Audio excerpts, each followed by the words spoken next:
Hello students, आज के lecture में हम बात करेंगे trends and physical properties of group 16 elements के पार्ट 2 की।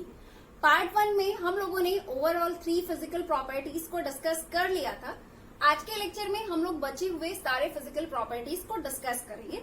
तो चलिए फिर स्टार्ट करते हैं हम लोग हमारी लेसन को और बात करते हैं फोर्थ फिजिकल प्रॉपर्टी की। फोर्थ फिजिकल प्रॉपर्टी है आपका इलेक्ट्रॉन गेन एंथैल्पी।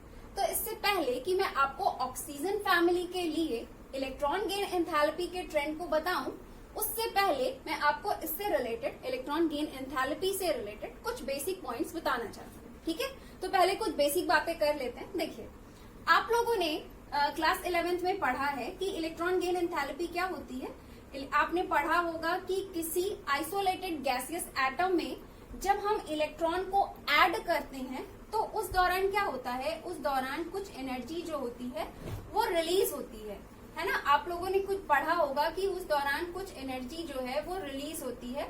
इसी रिलीज एनर्जी को हम लोग क्या बोलते हैं, इलेक्ट्रॉन गेन एंथैल्पी, है ना। तो जैसा कि आपको डेफिनेशन के अकॉर्डिंग ये क्लियर है कि इलेक्ट्रॉन गेन एंथैल्पी एक्चुअल में एक रिलीज्ड एनर्जी होती है ना। किस प्रोसेस के दौरान ये रिलीज होती है, जब आप इलेक्ट्रॉन को किसी आइसोलेटेड गैसियस एटम में ऐड कर रहे होते हैं, है ना। तो इतना आपको पता है कि ये रिलीज्ड एनर्जी है। अब आगे की बात समझिए।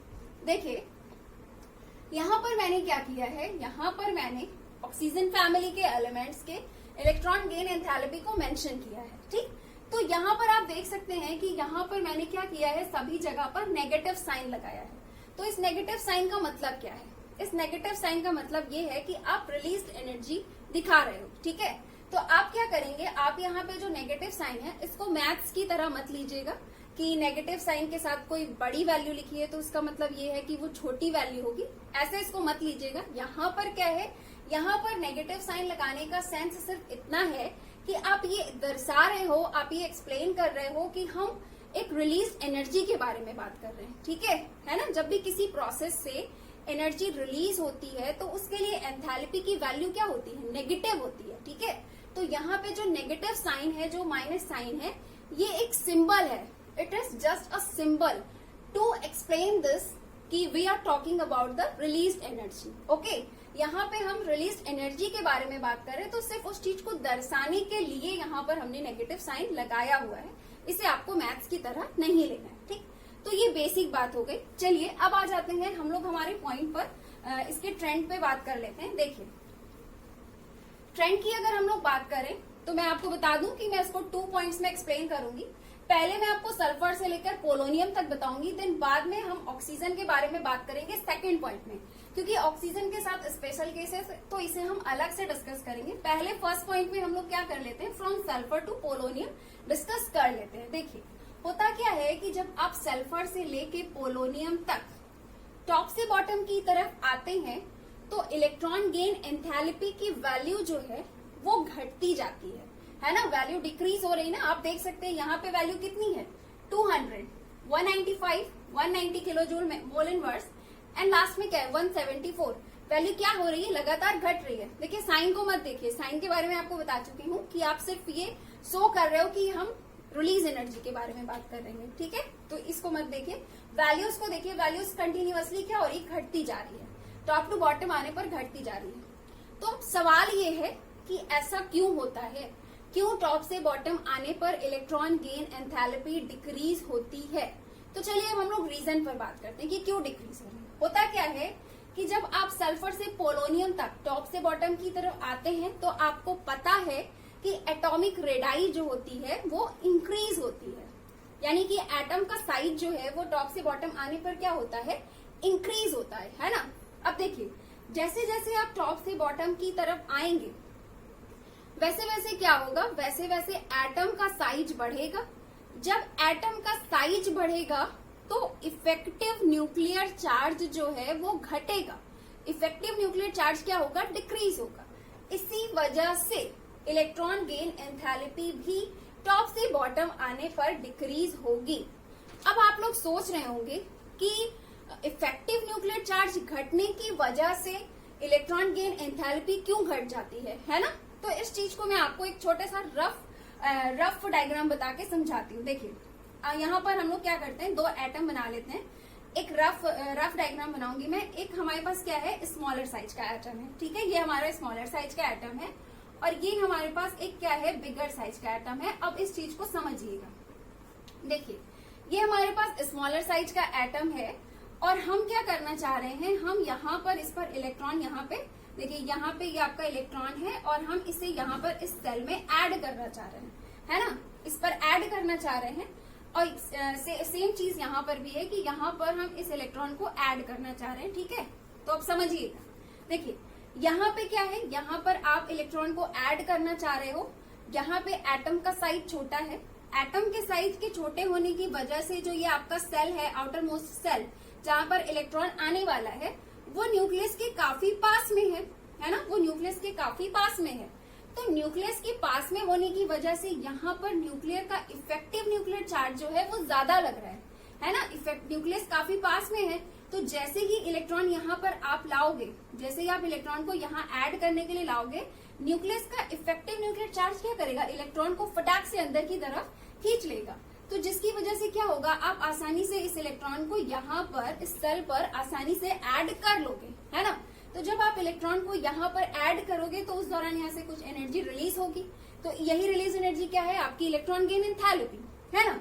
तो देखिए यहाँ पे इलेक्ट्रॉन क्या है, आसानी से ऐड हो गया है। एटम का साइज जब छोटा है तो इलेक्ट्रॉन आसानी से ऐड हो जाता है, और जब इलेक्ट्रॉन आसानी से ऐड हो जाता है तो उस दौरान क्या होता है, एनर्जी ज्यादा मात्रा में रिलीज होती है, ठीक है। एनर्जी क्या होती है, ज्यादा मात्रा में रिलीज होती है। अब यहाँ पे समझिए, यहाँ पे क्या है, आपका एटम का साइज बड़ा है, ठीक है, एटम का साइज बड़ा है, तो इस वजह से जो ये वाला इलेक्ट्रॉन है, इसे जब आप यहाँ पर ऐड करना चाह रहे हो, तो चूंकि यहाँ पे न्यूक्लियस और इसके बीच की दूरी काफी ज्यादा है। अब जब यहाँ पे दूरी ज्यादा है तो क्या होगा, यहाँ पर ये जो इलेक्ट्रॉन आप यहाँ पर लाओगे ऐड करने के लिए, तो क्या होगा, इस पर इफेक्टिव न्यूक्लियर चार्ज कम लगेगा, क्योंकि न्यूक्लियस इससे दूर है ना, न्यूक्लियस दूर है, तो क्या होगा, इफेक्टिव न्यूक्लियर चार्ज कम लगेगा। अब जब इफेक्टिव न्यूक्लियर चार्ज कम लगेगा तो यहाँ पे इलेक्ट्रॉन ऐड तो हो जाएगा, इफेक्टिव न्यूक्लियर चार्ज लग तो रहा है, पर इसके कंपेयर में बहुत कम लग रहा है। अब यहाँ पे कम इफेक्टिव न्यूक्लियर चार्ज लग रहा है तो इलेक्ट्रॉन ऐड तो हो जाएगा, पर इसके कंपेयर में थोड़ा मुश्किल से ऐड होगा। इस वजह से यहाँ पे जब एनर्जी रिलीज होगी तो वो एनर्जी क्या होगी, कम होगी, ठीक है।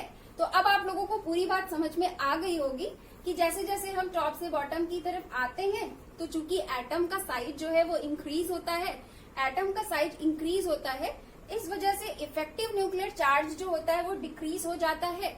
अब इफेक्टिव न्यूक्लियर चार्ज डिक्रीज हो जाता है, तो इस वजह से इलेक्ट्रॉन जब ऐड होता है तो उस दौरान एनर्जी कम रिलीज होती है, ठीक। इतनी बात क्लियर। आई थिंक अब आप लोगों को electron gain enthalpy from sulphur to polonium clear हो गया होगा, है ना। चलिए अब हम लोग ऑक्सीजन की बात कर लेते हैं, यानी कि पॉइंट 2 पर आ जाते हैं। पॉइंट 1 आपका क्लियर हो गया, फ्रॉम सल्फर टू पोलोनियम। अब ऑक्सीजन की बात कर लेते हैं पर्टिकुलरली। तो देखिए, अगर आप ऑक्सीजन को देखें तो इसकी वैल्यू आपको दिख रही है 141, जबकि सल्फर की क्या है, 200 है ना। तो अब आप लोग सोच रहे होंगे कि जस्ट अभी मैंने आपको बताया कि जब एटम का साइज छोटा होता है तो वहां पे इफेक्टिव न्यूक्लियर चार्ज ज्यादा लगता है, और वहां पे इफेक्टिव न्यूक्लियर चार्ज ज्यादा लगता है तो वहां पे इलेक्ट्रॉन गेन एंथैल्पी ज्यादा होती है, क्योंकि इलेक्ट्रॉन को वो आसानी से खींच लेता है, इस वजह से ज्यादा एनर्जी रिलीज होती है ना। तो आप सोच रहे होंगे ऑक्सीजन तो सल्फर से छोटा है, तो ऑक्सीजन का तो इफेक्टिव न्यूक्लियर चार्ज ज्यादा है, तो ऑक्सीजन की फिर वैल्यू कम कैसे हो गई, है ना। यहाँ पे तो ऑक्सीजन की वैल्यू ज्यादा होनी चाहिए थी, सल्फर के कंपेयर में ज्यादा होनी चाहिए थी, क्योंकि ऑक्सीजन का साइज तो सल्फर से भी छोटा है, यहाँ पर इफेक्टिव न्यूक्लियर चार्ज तो सल्फर से भी ज्यादा है, फिर इसकी वैल्यू क्यों कम हो गई, है ना। ऐसा आप सोच रहे होंगे, तो मैं आपको बताना चाहूंगी कि यस, ऑक्सीजन का साइज छोटा है, ऑक्सीजन का साइज जो है वो सल्फर के कंपेयर में छोटा है, नो डाउट। और ऑक्सीजन में इलेक्ट्रॉन अट्रैक्टिंग टेंडेंसी यानी कि इफेक्टिव न्यूक्लियर चार्ज जो है वो ऑक्सीजन का ज्यादा है, ठीक है, नो डाउट, ये चीज है। लेकिन मैं आपको एक चीज बताना चाहूंगी कि यहाँ पे ऑक्सीजन के केस में अगर हम बात करें, ये आपका ऑक्सीजन हो गया मान लीजिए, और ये आपका सल्फर एटम हो गया, ठीक। तो देखिए, ऑक्सीजन के केस में अगर हम बात करें तो इसका इफेक्टिव न्यूक्लियर चार्ज तो ज्यादा है, सल्फर के कंपेयर में इसका इफेक्टिव न्यूक्लियर चार्ज तो ज्यादा है, लेकिन ऑक्सीजन का क्या होता है, एटम का साइज काफी छोटा है, और इसका एटॉमिक नंबर कितना होता है, 8 होता है, ठीक है। तो यहाँ पे एटॉमिक नंबर 8 होता है और ऑलरेडी साइज काफी छोटा होता है, तो छोटे साइज के होने की वजह से क्या होता है, यहाँ पे पहले से जो इलेक्ट्रॉन मौजूद है उन्हीं का रिपल्सन चलता रहता है। तो इस वजह से ये जो इनकमिंग इलेक्ट्रॉन होता है इसको इसके अंदर पहले से मौजूद इलेक्ट्रॉन जो होते हैं वो रिपल कर रहे होते हैं। समझिएगा, देखिए एक तरफ क्या है कि इफेक्टिव न्यूक्लियर चार्ज ज्यादा लग रहा है, ठीक। तो इफेक्टिव न्यूक्लियर चार्ज क्या कर रहा है, इलेक्ट्रॉन को अपनी तरफ खींचना चाह रहा है। इफेक्टिव न्यूक्लियर चार्ज जो है ये आपका न्यूक्लियस जो है वो इलेक्ट्रॉन को अंदर की तरफ खींचना चाह रहा है, वो चाह रहा है कि यहाँ पे इलेक्ट्रॉन अंदर ऐड हो जाए। लेकिन जो यहाँ पे पहले से मौजूद इलेक्ट्रॉन है, क्योंकि साइज पहले से काफी छोटी है और 8 इलेक्ट्रॉन पहले से मौजूद है, तो वो इसको रिपल भी कर रहे हैं। तो यहाँ पे क्या होता है कि रिपल्सन ज्यादा लग रहा है और अट्रैक्शन कम लग रहा है। मतलब अट्रैक्शन भी लग रहा है, रिपल्शन भी काम कर रहा है, बट रिपल्शन वाला फैक्टर थोड़ा सा डोमिनेट कर जाता है, ठीक है।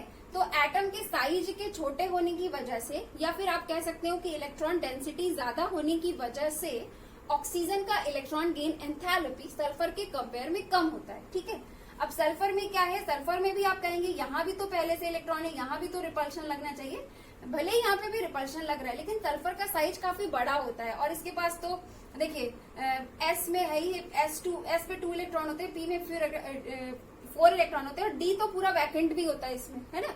तो सल्फर का साइज काफी बड़ा है, वैकेंट डी ऑर्बिटल भी है इसके पास। तो इस वजह से सल्फर क्या है, ये इलेक्ट्रॉन को आसानी से गेन कर लेता है एज कम्पेयर टू ऑक्सीजन, है ना। देखिए यहाँ पे बात क्या है, यहाँ पे बात दरअसल ये है कि इलेक्ट्रॉन को ऐड करना है। इलेक्ट्रॉन को ऐड करने के लिए 2 फैक्टर काम कर रहा होता है। एक तो ये कि आप इलेक्ट्रॉन को तेजी से अंदर, एक तो ये कि इफेक्टिव न्यूक्लियर चार्ज ज्यादा हो जिससे कि वो इलेक्ट्रॉन को अपनी तरफ तेजी से अट्रैक्ट करे, एक फैक्टर तो ये है। और दूसरा फैक्टर ये भी तो है कि इलेक्ट्रॉन को अंदर रखने के लिए जगह भी तो होनी चाहिए, है ना। तो सल्फर के साथ क्या है, दोनों पॉजिटिव है, दोनों चीज इसके पास पॉजिटिव है। पॉजिटिव होने का मतलब कि इसके पास दोनों तरह की क्राइटेरिया ये फुलफिल कर रहा है। इसके पास अट्रैक्शन भी ज्यादा है, मतलब इसका इफेक्टिव न्यूक्लियर चार्ज भी ज्यादा है, तो ये इलेक्ट्रॉन को अट्रैक्ट भी कर रहा है और साथ ही साथ इसके पास इलेक्ट्रॉन को रखने के लिए जगह भी है ना। तो इस वजह से सल्फर का क्या इलेक्ट्रॉन गेन एंथैल्पी ज्यादा है।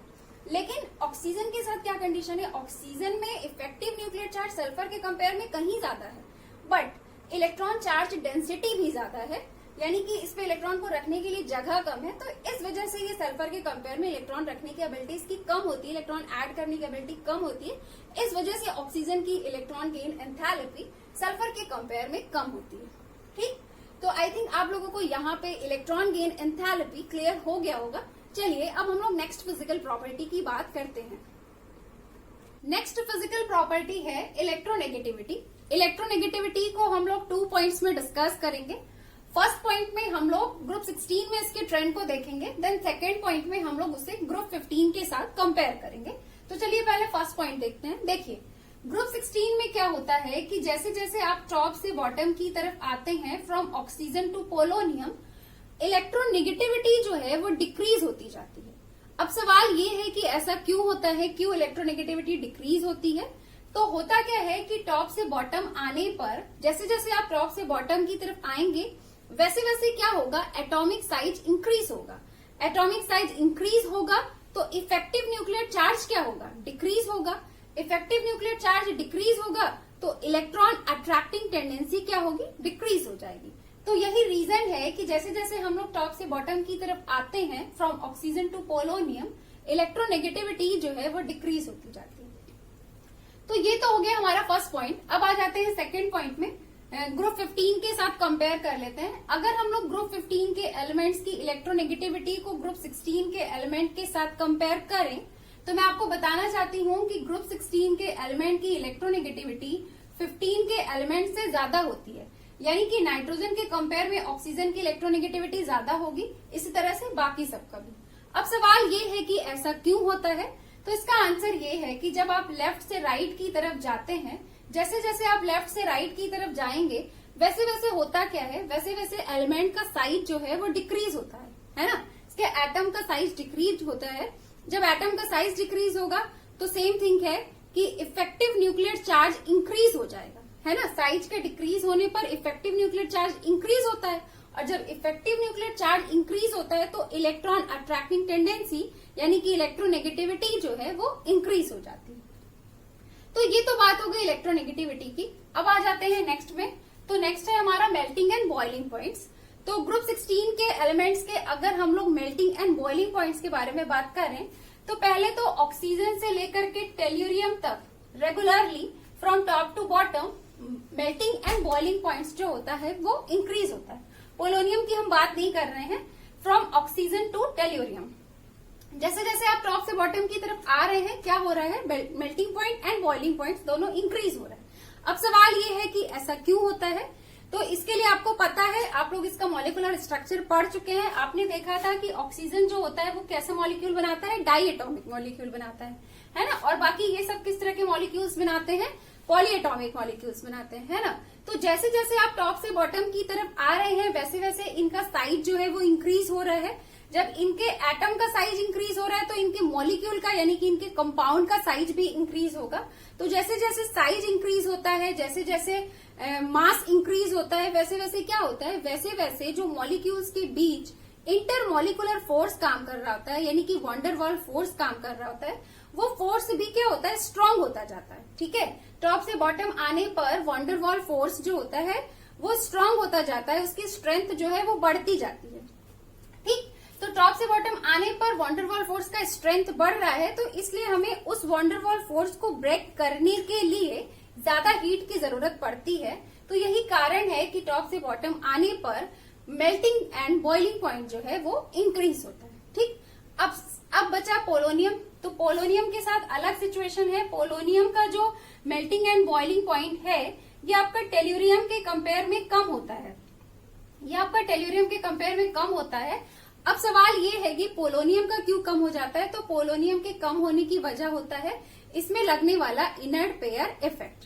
ठीक है, तो ये पॉइंट आपका क्लियर हो गया है। अब देखिए मैं आपको यहाँ से इससे related melting and boiling point से रिलेटेड एक क्वेश्चन बताना चाहती हूँ जो कि अलग से पूछा जाता है। देखिए ये तो आपको पता चल गया कि टॉप से बॉटम आने पर घटता है लेकिन एक सवाल यहाँ से ये बनता है कि हमें ये तो चलिए पता है कि ऑक्सीजन के कंपेयर में सल्फर का ज्यादा है, लेकिन क्वेश्चन ये पूछा जाता है कि जब हम ऑक्सीजन से सल्फर की तरफ बढ़ते हैं तो मेल्टिंग एंड बॉइलिंग पॉइंट अचानक से बहुत ज्यादा क्यों बढ़ जाता है। मतलब इसका कुछ अप्रोक्सीमेटली 55 के आसपास होता है और इसका कुछ 200 से अबव भी होता है। तो अचानक से बहुत ज्यादा बढ़ जाने का रीजन क्या होता है। ठीक है, इन दोनों के बीच मेल्टिंग एंड बॉइलिंग पॉइंट का डिफरेंस बहुत ज्यादा क्यों होता है। ठीक, तो उसका आंसर ये है कि आपको पता है कि ऑक्सीजन जो होता है वो क्या होता है, डाइएटॉमिक होता है ना। ये डाइएटॉमिक मॉलिक्यूल बनाता है, जबकि सल्फर क्या होता है, सल्फर जो है आपका वो पॉलीएटॉमिक मॉलिक्यूल्स बनाता है। ठीक, तो अचानक से क्या हुआ, अचानक से दोनों के साइज में बहुत ज्यादा डिफरेंस आ गया। कहाँ, मतलब अगर हम ऑक्सीजन की बात करें तो वो O2 बनाता है ना, और सल्फर के हमने एक ही एग्जाम्पल को देखा था तो वो क्या था, S8 था। तो देखा जाए तो काफी ज्यादा फर्क आ जाता है ना, दोनों के मॉलिक्यूल्स के बीच साइज का काफी ज्यादा फर्क आ जाता है। इसी वजह से वंडर वॉल फोर्स में भी काफी ज्यादा फर्क आ जाएगा, है ना। तो यही रीजन है कि जब हम ऑक्सीजन से सल्फर की तरफ जाते हैं तो अचानक से जो बॉइलिंग एंड मेल्टिंग पॉइंट है वो अचानक से बढ़ जाता है। ठीक है, दोनों के बीच का अगर हम लोग इसको कम शब्दों में बोले तो हम क्या बोल सकते हैं, यहाँ पर ये बोल सकते हैं क्योंकि ये डाइएटॉमिक होता है और ये पॉलीएटॉमिक होता है, इस वजह से दोनों के मॉलिक्यूल्स के जो साइज है उनके बीच काफी ज्यादा डिफरेंस है। इसी वजह से उनके बीच लगने वाले वंडर वॉल फोर्स में भी काफी ज्यादा डिफरेंस आएगा। तो ऑब्वियस सी बात है कि मेल्टिंग एंड बॉइलिंग पॉइंट्स में भी काफी ज्यादा डिफरेंस देखने को मिलेगा। ठीक है, तो यहाँ पे हमारा मेल्टिंग एंड बॉइलिंग पॉइंट भी कंप्लीट हो गया है। चलिए अब हम लोग नेक्स्ट प्रॉपर्टी की बात करते हैं। नेक्स्ट प्रॉपर्टी है एलोट्रॉपी। तो सबसे पहले मैं आपको ये बता देती हूँ कि एलोट्रॉपी का मतलब क्या होता है। देखिए किसी एलिमेंट का एक से ज्यादा स्ट्रक्चर्स सोक करना कहलाता है एलोट्रॉपी या फिर एलोट्रोपिज्म। और जो स्ट्रक्चर्स डिफरेंट बनते हैं ना, एक से ज्यादा स्ट्रक्चर्स बनते हैं, उनको बोलते हैं एलोट्रॉप्स। जैसे कि आप यहाँ पे देखिए ऑक्सीजन की अगर हम बात करें तो ऑक्सीजन के एलोट्रॉप्स होते हैं O2 and O3, oxygen and ozone. ये आपका क्या होता है, ये आपका लीनियर स्ट्रक्चर होता है और ये आपका क्या होता है, ये आपका बेंट स्ट्रक्चर होता है ना। तो एलिमेंट तो सेम है, लेकिन ये क्या कर रहा है, दो डिफरेंट स्ट्रक्चर्स बना रहा है, या फिर ये कह लीजिए कि दो डिफरेंट कंपाउंड्स बना रहा है। तो ये दोनों एक दूसरे के एलोट्रॉप्स हैं। ठीक, दोनों का इस सेम एलिमेंट के द्वारा डिफरेंट स्ट्रक्चर्स बनाया जा रहा है। और एक चीज और बताना चाहूंगी कि एलोट्रॉप्स के स्ट्रक्चर्स तो डिफरेंट होते ही हैं, साथ ही इनमें क्या होता है, जो डिफरेंट स्ट्रक्चर्स हैं, अगर हम इनके क्या करें फिजिकल प्रॉपर्टीज को और केमिकल बिहेवियर को चेक करें तो बहुत सारे फिजिकल प्रॉपर्टीज और केमिकल बिहेवियर में भी चेंजिंग देखने को मिलती है। ओके, चलिए अब देखिए यहाँ पे आपको ऑक्सीजन का तो पता चल ही गया कि इसके एलोट्रॉप्स ऑक्सीजन एंड ओजोन है। वहीं अगर हम सल्फर के एलोट्रॉप्स की बात करें तो इसके तो बहुत सारे एलोट्रॉप्स हैं, बट हम यहाँ पे क्या कर रहे हैं, सिर्फ इंपॉर्टेंट वाला ले रहे हैं, वो है आपका sulphur rhombic and sulphur monoclinic. मैं आपको बताना चाहूंगी कि सल्फर रोम्बिक एंड मोनोक्लिनिक जो होता है ये आपका 396 केल्विन टेम्परेचर पर इंटर कन्वर्टेबल होता है। ये दोनों एक दूसरे पर इंटर कन्वर्टेबल होते हैं, मतलब अगर आपका रोम्बिक है और आपने उसे इतने टेम्परेचर पर हीट कर दिया तो वो कन्वर्ट हो जाएगा मोनोक्लिनिक में, और अगर आपका मोनोक्लिनिक है और आपने उसको इतने टेम्परेचर पर हीट कर दिया तो वो कन्वर्ट हो जाएगा रोम्बिक में।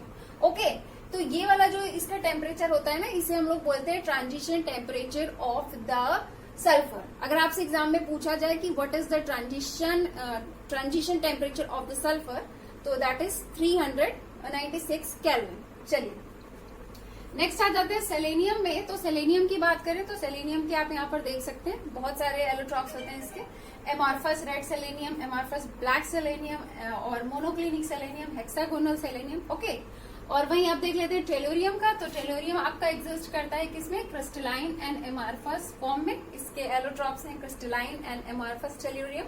और पोलोनियम की बात करें तो पोलोनियम क्या होता है, एलोट्रॉप्स अल्फा फॉर्म एंड इसके बीटा फॉर्म्स। ठीक है, तो यहाँ पे हमारा ग्रुप 16 के एलिमेंट्स का फिजिकल प्रॉपर्टी कंप्लीट हो गया है। अब हम लोग मिलेंगे नेक्स्ट लेक्चर में और बात करेंगे केमिकल प्रॉपर्टी की। Have a nice day, thank you so much.